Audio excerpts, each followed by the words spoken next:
ഇത് ദിവ്യ. SFM-ൽ നിന്നും red FM-ലേക്ക്. Red FM-ലെ എല്ലാവരുടെയും ഹരമായിരുന്ന, എല്ലാവരുടെയും ഇഷ്ടഭാജനമായിരുന്ന, എല്ലാവരുടെയും ആരാധനാ പാത്രമായിരുന്ന, ആശയും പ്രതീക്ഷയുമായിരുന്ന ഈ ദിവ്യ 2 ദിവസങ്ങൾക്കകം വിവാഹിതയാകാൻ പോവുകയാണ്. ദിവ്യ വിവാഹിതയാകുന്നതിനോട് റെഡ് FM-ലെ ഓരോരുത്തരുടെയും പ്രതികരണങ്ങളാണ് നമ്മൾ ഇന്ന് തെരയുന്നത്. ആദ്യമായി മണികണ്ഠൻ.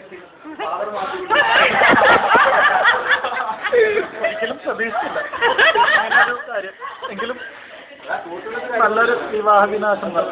പുതുതായി എത്തിയതാണെങ്കിലും പറയാനുണ്ടാകും ലയിക്കും ചെറിയ കാര്യങ്ങൾ ദിവ്യയെ പറ്റി. കല്യാണത്തിന് വിളിച്ചില്ല.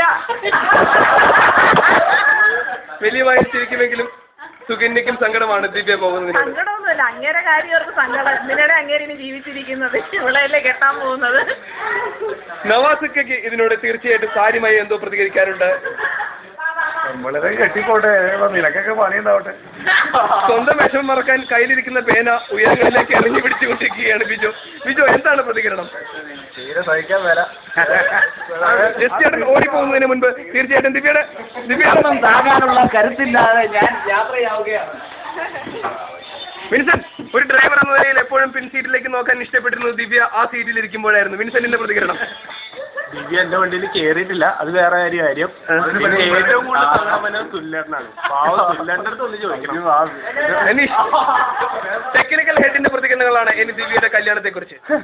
ദിവ്യ പോവാണല്ലോ, അതന്നെ ഏറ്റവും വലിയ സങ്കടം. വൈശാഖ് ഏറ്റവും അധികം റെഡ് FM-ൽ ചെലവിട്ടിരുന്ന ഒരുത്തിയായിരുന്നു ദിവ്യ. ഈ ദിവ്യ അടുത്ത ദിവസങ്ങൾക്ക് ടോപ്പിക്ക് പറഞ്ഞു തരും ഞാനത്.